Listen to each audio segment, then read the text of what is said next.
Ladies and gentlemen, welcome to this episode of the Horsemanship Journey podcast. My name is Shane Jacob, your host, and I thank you for taking your time to be here with me today. Got a pretty fun subject. I hope you'll get something out of it and enjoy it. So, with horses, talking about horses and humans, like always, with horses, the big challenge is how am I going to get this horse to do what I want it to do? Right? That's the challenge we face. How am I going to get this big beast that doesn't speak English to do what I want it to do and not hurt me and get where I want it to go? And how can people, humans, men and women, accomplish such amazing things on these horses with such what seems to be little or no effort? And of course, horses, they have their own free will, and they just don't naturally do whatever we want them to do. Okay, so then how then do we get all this? How do we accomplish all these things? And so, great horsemen, they know how to create desire in horses. That's what great horsemen do that others don't. If you look at some horsemen and you see that they consistently have horses, and you look at the horses and you're like, wow, that guy always rides horses that are so willing and so easy and so soft, and there's no conflict, there's no apparent conflict or struggle. It just, everything seems to be so smooth and cooperative, right? It just looks so nice, like everything's flowing so peacefully, right? And then you look at other people and it's like, oh man, that guy always rides horses that are a problem. Well, as it turns out, it's not always the horse, right? It's how we're the riders communicating with the horse that gets the result that the deal is. And so, as a matter of fact, I used to show horse a little bit in reining, which is a discipline or a sport. And in the National Reining Horse Association's rule book, it states that they use the term willfully guided or willingly guided. So they judge a horse based on how willingly guided that a horse appears to be in this sport. So, the overall objective of horsemanship is to have this willing participant that we fully trust, and he's on our side, and we work together to accomplish the things that we want to do. And it's very smooth, and there's no pressure, and we all get along great and do all these cool things. And half the time you watch riders and you're like, I can't even see how they're even cueing or communicating with that horse to do these things because they're so light and so subtle. So all this sounds great, but the question is how do you get this done? So my answer is probably going to surprise you quite a bit, because I've been in this game for a long time, and here's the answer. You love them. You have to love these horses, and that's really what it comes down to in the bottom of them. I mean, that's it. The best horsemen that have figured out how to have this amazing bond with horses, they love them. Okay, so how do we? That's the secret. But then, how do we implement this love with horses? Now, I adopted a system that I learned from Rick Steed, who's a very accomplished trainer. He's my friend. He's been on this show before a couple of times. And it's a system, it's a 4-part system with communicating with horses. And so I want to take a look at that, because the goal with horses is to do more or accomplish more with less effort, with less conflict, with less communication, with less pressure, whatever you want to call it.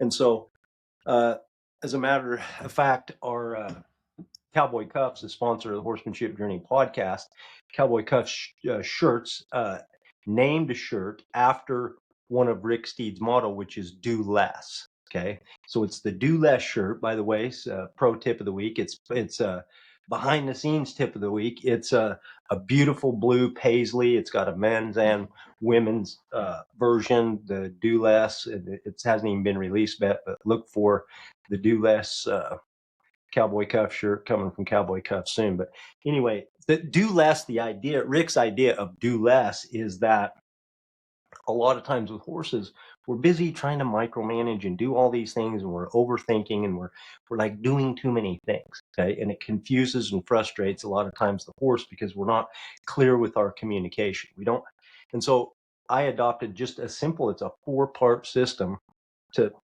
kind of to unlock the whole thing, okay? And um, a lot of times we overcomplicate it. The other thing, I actually see the opposite a lot of time with parents too. I see both, right? It's either too much, or else it's totally the opposite. It's nothing, right? We're not intentional. We're watching bad behavior, we're accepting it, and we're not doing anything about it. So it can be one extreme or the other. But this 4-part system, I think if you use this as a tool, it will help you not just in horse training, but in life. So let's just take a little bit closer look at this 4-part system.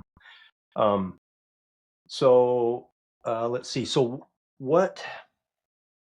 Let's just begin with how to go about trying to accomplish having this willing participant or this willing partner. So let's talk about the 4-part system. It's 4 parts. Number 1 is ask. Number 2 is tell. Number 3 is promise. And number 4 is enforce. Okay. So what does that mean? Let's take a look exactly what that looks like. So when I ask a horse, okay, what I'm doing is I'm communicating to the horse. I'm simply asking the horse. I'm making a suggestion. I'm saying, I would prefer if you did this. And so I'm saying, will you do this? And what that looks like is I may lay a rein on his neck. Okay, that's maybe 1 or 2 pounds of pressure. I mean, just touch his rein so he feels rein on the side of his neck. That's one example. I may uh, push against the side with my calf. I may push against his side just a little bit where he feels just the ever so much of change. You know, it's not like a real squeeze. It's just like I change my body to where he feels a difference and he feels a slight amount of pressure to his side. These are asks, right? This is like when I lay the rein on his neck, I'm asking him to move away from that rein or change directions away from the rein. Okay, so that's the ask. Now, if I get my request, I immediately let off, move the rein off, move the leg off, whichever one I did, and mission accomplished, right? When a horse doesn't know what I'm asking, or if the horse refuses to do so, then I move to part 2 of the system, which is the next one is to tell. So how do I tell a horse that I've asked? Okay, so I'm asking, I have my rein on his neck and I'm asking and he's not moving. So what do? I lift further towards his ear and I add pressure. I add a small amount of pressure to his bit inside of his mouth, right, which adds pressure, which is encouraging him to move away from the bit or to move away from my rein. So this is what it can look like. I can add pressure with my calf. I can bump a little bit. This is when the horse responds, I let immediately off. Okay, so I'm going to go next to the promise. Okay, at this point, if the horse hasn't responded yet, let's just see. I've asked so far. Okay, I've I've told him, I'm saying, hey, I'm asking you to go over here. I've asked you, now I've told you to go over here, and you're still not going. And at this point, I want him to know that his happy place is if he complies and comes with me where I'm asking him to go. So at this point, what I'm going to do is, first of all, I'm not going to release, excuse me, until he comes my way. It's important that I don't release until he comes my way. So I may continue, I'm going to add an increase of another pressure. Now I may lift with 2 reins and I may increase my pressure on my leg. I may squeeze harder. So I'm just basically, I'm increasing the pressure. I may also have a verbal command. So now I have 1, 2 verbal command, plus I've increased the thing on my leg. I've got 4 things, 4 asks going at the same time in this promise thing, because the next piece, okay, now the moment that he comes my way and responds, I totally let off and we're done and we go back to 0 because now he's came my way. The last one is to enforce. Now, if we're doing it right, we rarely get to enforce, right? We rarely get to, if we're doing it right, because here's what the deal is. If I've given that chance a horse to digest my communication, time to think it through, okay, and if I believe in my heart the best I can, that I've clearly communicated my expectation, okay, that I haven't left room for what does this mean. If I believe that I'm being clear, I've given you time to think about it and make a decision, and that you continue to say no to me, okay, you continue to refuse what I'm asking you to do, then at this point I have to enforce my consequence. So number 4 is enforce. And so that may look like I turn my toe out and I bump him with my spur. It may include, I increase the pressure until he actually makes that move towards what I want him to do, until I get the result, and then I totally let back off. Okay, so the uh,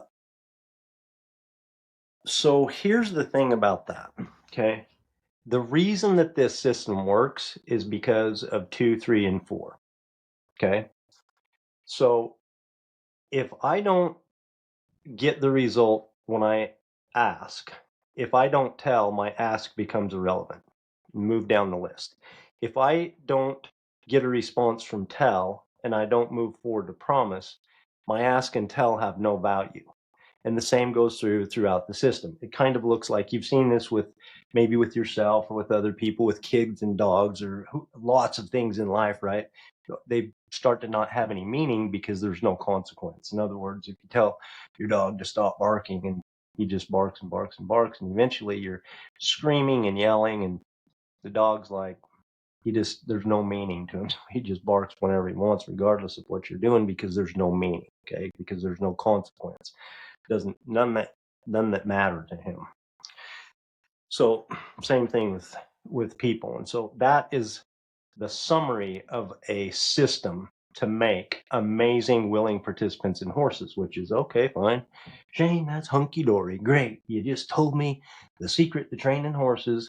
How does that help me? Because I'm not riding any horses today. So here's the thing. Here's the thing. The exact same system is what I've seen and what I've recommended and what I've used with my coaching that works with families. Okay. It works with parents and teens. And it looks a little bit different than what it does with horses, but it's not much. Okay. Let's begin. You want your kid, your teenager, let's say, to do something different. Okay. We need to have a change here. Too much time on your screen, or I can't deal with you not doing your chores or keeping your bedroom clean or whatever the thing is. Okay. So the first thing that you're going to do is not jump to 4. Okay. Is the first thing that you're going to do is ask. And you're going to ask as if you're talking to a young adult, and with the expectation that they're going to come with on your side and they're going to agree to what you're asking them to, because you're just asking them a reasonable thing that you believe that that's something that you need for them to do. Okay, it's important, or you wouldn't ask. Because if it's too small of a thing, it's like, then you could be doing too much. What I mean is, if it's not something that really doesn't have value, you can't just let it go. I mean, does this really matter? I mean, does the towel on the floor really matter right now, or they won't pick their socks up? Is that a big deal that you really need to go over? Is that something that's just going to be okay to live with? When it's not okay to live with, then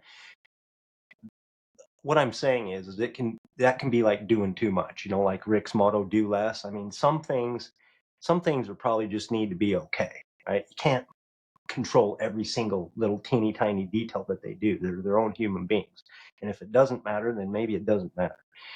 If it does matter, then you're going to ask with the expectation that they're going to communicate back to you like a young adult that they are. And you're going to also go into it with the expectation that they're going to agree with you, because why wouldn't they? Right? So it's just like it says, it's just a simple ask. Okay. Now, if they agree and they change the behavior, end of story. You go back to 0 to everybody's in their happy place. Right? If they don't do what they said they would do, or if they disagree to do what you're asking them to, then the next step is to move to the tell. Okay. This is an important one. They're all important. Okay. There's only 4 steps, but they're all super important. Here's number 2. The second step is tell. With our families and with our kids, what tell looks like is it's an open conversation. Okay, the big thing here is to be able to be willing to take the time and the effort, because what you're going to do is you're going to enter into a conversation with them and find out as much as you're going to ask a lot of questions. You're going to try to find out what's going on with them. Why didn't they do it? What are they thinking? What are they feeling? What's going on with them? You're going to try to accommodate their needs. Okay. I'm saying that they didn't do what you said. And so you're going to look at them and try to accommodate their emotional needs. I can't believe I'm saying this, but I am. It's important. Okay. And then you're also going to ask them to consider yours in this thing. You're going to look at this as if they are the young adults that they are, and you're going to try to acknowledge, to validate, to give, to give them the things that they can, to emotionally support them and to consider what's important to them. And you're going to ask them to take a look at your side of this thing, and you're going to have kind of an adult conversation about this thing, okay, with your kids. And you're going to, and in this, okay, in the end, you're going to come to an agreement, okay, that is, you're going to get them to agree to come with you, to agree to do the thing that they haven't done, okay. You're going to make kind of an agreement, just an agreement at the end of this, okay. So now, a lot of time, if we've taken the time to listen to our kids, we've shown that we care about what's going on with them. We've asked them to care about what's going on with us. A lot of the time, that can be the end of it. For me, and for a lot of, particularly men, this is an easy one to skip. We just kind of want things done the way we want them done right now. Don't have time to find out what's going on your little head. It's not important. It's everything important. Okay. So this is a big step. It teaches kids so many lessons. It's not just about the compliance about the thing. This is about creating an amazing future adult. Okay. Big deal. So, same thing. At the end of this conversation, you've come to your agreement, whatever it took. You've talked long enough and spent enough time that you were both willing to come to an agreement. Okay. Now that you have your agreement, if they comply with the agreement, and they follow through with it, if they agree to it and follow through, end of story. Back to your happy place. No further action is necessary. Okay. If they do not, you must go to step 3. Okay. And of course, step 3 is the promise. Okay. Step 3 is promise. So step 3 basically is a warning. Okay. You can call it a threat. It's a threat. Okay. That's what the promise is. Okay. This step is a calm, thought out conversation that you as a parent are going to have with your teen about what has happened or what has not happened after you've had your agreement and what you've taught this through. You're going to, again, have a bit of a conversation about why didn't this happen? What's going on with you? What can I do? And then here's the promise. The promise is if you don't do this, I just want you to know, I don't want you to be surprised. I want you to know that this is going to be the consequence. And man, I don't want to go there. I don't want to do this. It can be hard on our relationship. I don't want to go there. And so if you'll just, help me out here and help yourself, if you can see to do this, because I don't know what to do. I've asked you kindly. I've talked about all the things that are important to you. You've given me agreement, but then you didn't do it. And so now you're hurting the trust in this thing. And I just can't go on like this. I can't have it, right? Because we agreed on this, and it's not okay to not follow through with your agreement. And so I'm going to have to do this if you continue to do it. So this is a warning, okay, or a threat. Now, there needs to be a consequence that matters, okay? The same thing with horses. You don't want to get there, okay? You need to get there, but not very often, okay? Not very often. Men, a lot of times, and me included, I have a tendency to jump to 4 all the time, right? There's a problem, I'm at 4. Okay, bad plan. This does not work, and it's not good for the relationship or the long-term development of kids or horses or anything, okay? So it's a calm conversation about a consequence. But the consequence does need to have an impact. It can't be some week, I'm going to take your phone away for a week or even for a month or whatever. It needs to be that, this is a thing that we're going to end. And so if it comes to that, if you continue to not, follow through with this agreement, if you continue doing what you've been doing, I'm going to take your phone for, I don't know, maybe forever, I don't know, but for a time until, you know, you can demonstrate that you can you can manage it and you can manage your time with it. Or, you know, the thing of it is, I heard another coach talk about this and talk about discipline one time, and he said, "It's a great coach," and he said, "How many times as you as a parent did you look back at your kid, at your parents, and say, you know that consequence you made me, it really turned the difference around. You know that time you grounded me, man, I really." That grounding really had an impact on me and it changed my life and who I am. You know what I'm saying? Taking my phone away and, you know, all the things that parents do to discipline, you know, usually most of the time, they don't have great impacts. Okay, is the lesson. So we want to reserve those for last case, but we must follow through. Okay, this is another thing, and I have sometimes women can be it's sometimes it can be harder for women, just in my experience, that to follow through with these things because it's so hard to see our kids go through these negative consequences. But if we have a natural consequence of what's happening and we follow through with it and it's for real, we must follow through. Okay, that's a big thing. Otherwise, none of the first three steps or anything that we've said has value. We lose credibility as their parents.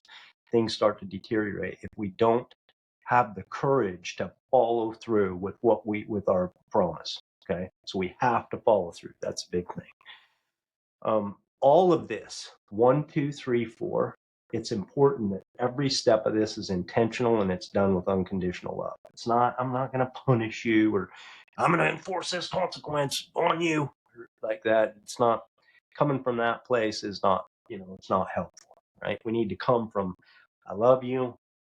Um, don't want to go down this road, but if we need to, that's what we're going to do because you're that important to me. It's all coming from a place of love. Okay. So we don't want our words to, it's a bad message to children when we don't follow through. Horses, you know, here's the thing with horses. Let me tell you this is a interesting fact.